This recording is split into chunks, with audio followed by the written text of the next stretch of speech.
প্রতিদিনই ভ্যালেন্টাইন, তুমি যদি থাকো পাশে। শুধু তুমি ছাড়া যে কথা হয় না বলা। Sarah, do you love me? Yes or no? আমি তোমাকে কখনো ভালোবাসি না। বর্তমানে বাংলার নাটকে চলছে একের পর এক ধামাকা। মনোমুগ্ধকর গল্প, কমেডি, রোমান্স আর বিস্ময়কর সংলাপ দিয়ে মুগ্ধ করছে দর্শকদের। তুই তো ওই বোধাই গায়কটা যার ধারাবাহিকতায় নতুন মুক্তিপ্রাপ্ত সেরা 10টি বাংলা নাটক নিয়ে আজকের ভিডিও। তাহলে চলুন শুরু করি।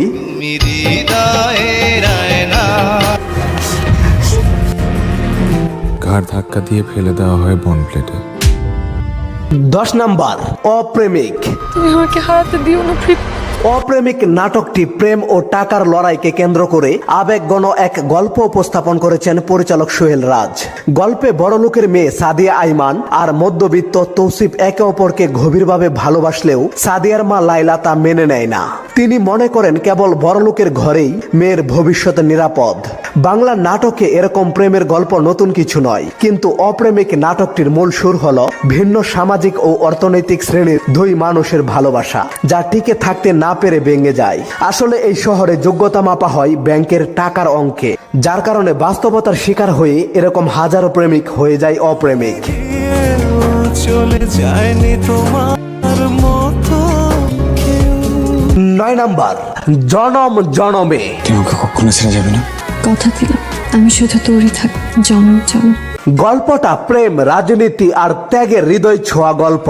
নিদ্রা ও পুলক দুজনেই একই প্রতিদ্বন্দ্বী এলাকার সন্তান, যাদের বাবা দুজনেই চেয়ারম্যান পদপ্রার্থী। এলাকার ক্ষমতার লড়াইয়ে শুরু থেকেই দুজনের মধ্যে লেগে যায় আগুন জ্বলা সম্পর্ক। এই সংঘাত থামাতে এগিয়ে আসেন ফজলুর রহমান বাবু। তার উদ্যোগে দুই পরিবারের সম্মতিতে বিয়ের আয়োজন হলেও রাজনীতির হিসাবে বদলে যায় সবকিছু। শেষ দিকে গল্পে নেয় হৃদয় বিদারক মোড়। রাজনীতির নোংরা খেলায় অপূর্ণ থেকে যায় তাদের ভালোবাসা, তবে ভালোবাসা হার মানে না, জনম জনমে থেকে যায়। 8 নাম্বার, সহযাত্রী। দাম্পত্য কলহের জেরে মানুষের জীবন কেমন উলটপালট হয়ে যায়, এমন এই গল্পে নির্মিত হয়েছে নাটক সহযাত্রী। গল্পটা কমন, কিন্তু মেসেজটা শিক্ষণীয় ছিল। এই গল্পে জয় ও বনি যুগের সাথে তাল মিলিয়ে দুজন দুজনকে ভালোবেসে বিয়ে করে, কিন্তু অদ্ভুত ব্যাপার হচ্ছে প্রেম করার সময়ে তাদের বোঝাপড়া একরকম ছিল, তারপর বিয়ের পরেই তাদের বোঝাপড়া বদলে যায়, আর সেখান থেকেই সৃষ্টি হয় তাদের মধ্যে দূরত্ব। আর সেই দূরত্ব বেড়ে গেলে আমরা বেছে নেই বিচ্ছেদের পথ। কিন্তু সত্যিই কি ডিভোর্স কোন সমাধান? এর উত্তর আপনারাই দিয়ে যান। ছেড়ে থাকবে আমি ভালোবাসা খুঁজি, তুমি দাও না। বুকের এতটাই 7 নাম্বার, আতকা। পারিবারিক আবেগ, রোমান্স, কমেডি, হরর, মিস্ট্রি সব মিলিয়ে এক অসম্ভব সুন্দর সিরিজ আতকা।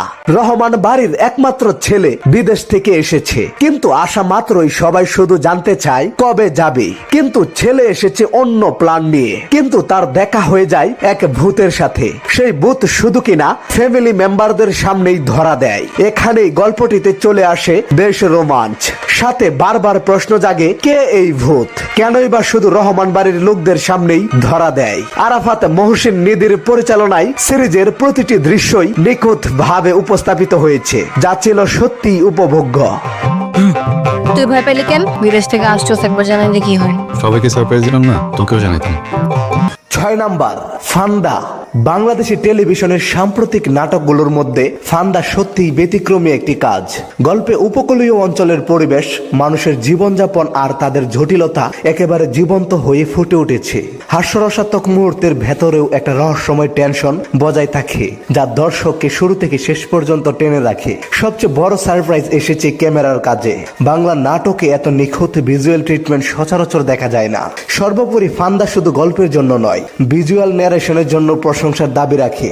একে পরাগ যেভাবে প্রত্যন্ত অঞ্চলের মানুষের গল্পকে থ্রিলার ধাঁচে সাজিয়েছেন, যেটা নিঃসন্দেহে আমাদের নাটকের নির্মাণ ধারায় নতুন এক সংযোজন।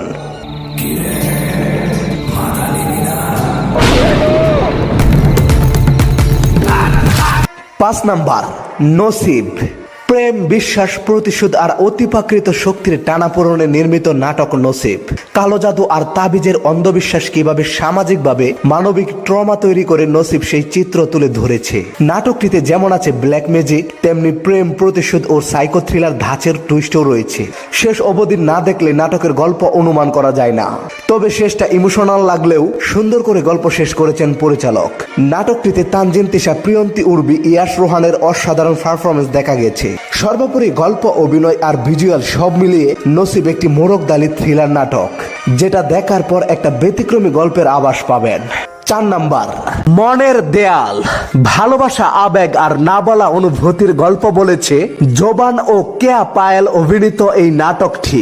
গল্পের প্রতিটা মোড়, সংলাপের প্রতিটা শব্দ আর চরিত্রগুলোর আবেগ এতটাই বাস্তব ছিল যে অজান্তেই গল্পটার ভেতর ঢুকে যাবেন। গোলাম নামের এক সহজ সরল ছেলে শহরে আসে জীবিকার উদ্দেশ্যে। স্থানীয় এক বড় ভাই ছোটখাটো ব্যবসা জোগাড় করে দেয়, কিন্তু ওই বড় ভাই যেই মেয়েকে পছন্দ করে তাকেই ভালোবেসে ফেলে গোলাম। এরপরেই শুরু হয় তার বিরুদ্ধে ষড়যন্ত্র। ভেঙে যায় গোলামের স্বপ্ন। নাটকটা শেষ হয়েছে, কিন্তু এর রেশ এখনো মনে লেগে আছে। সত্যি মনের দেয়াল ছিল এক কথাই অসাধারণ।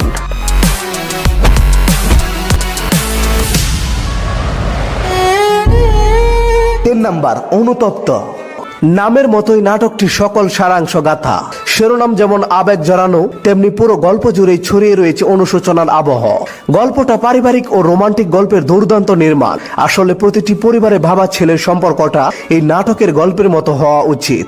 বাবারা সন্তানের জন্য কতটা কষ্ট করে, প্রতিটি বাবার স্বপ্ন থাকে ছেলে পড়ালেখা শেষ করে নিজে প্রতিষ্ঠিত হবে।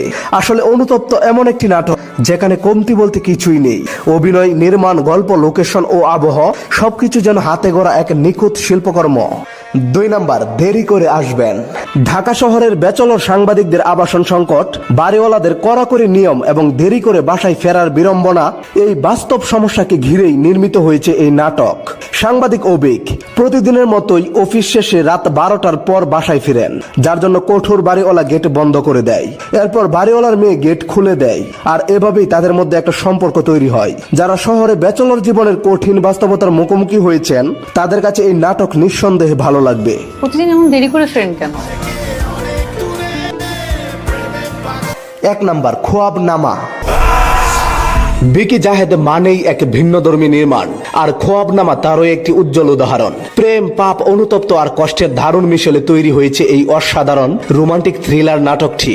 গল্পে সিয়াম ও রূপার ভালোবাসার স্বপ্ন আর মানসিক দ্বন্দ্বকে এমনভাবে ফুটিয়ে তোলা হয়েছে যে এক মুহূর্তের জন্য চোখ সরানো যায় না। মিস্টার টুইস্ট খ্যাত বিকি জাহেদের শেষ মুহূর্তের মোড় নাটকটিকে আলাদা মাত্রা দিয়েছে। এটি এমন একটি গল্প যেখানে শেষ দৃশ্য দর্শককে আবেগতাড়িত করে তুলবে। এক কথায় এই নাটকটি ছিল এবছরের দুর্দান্ত নির্মাণ। প্রেম ও যুদ্ধ কখনো পরিকল্পনা মাফিক হয় না। কেউ এটা লিখেন নাই যে ভালোবাসা মানে মৃত্যু হবে। আজকের পর্বটি এখানেই শেষ করলাম। তবে নতুন মুক্তিপ্রাপ্ত আর কোন নাটকটি এই লিস্টে রাখা উচিত বলে আপনি মনে করেন তা কমেন্ট করে জানিয়ে দিন। এরকম মজার মজার ধামাকাদার নাটকের সাজেশন পেতে চ্যানেলটি সাবস্ক্রাইব করে আমাদের পাশেই থাকুন। ধন্যবাদ সবাই।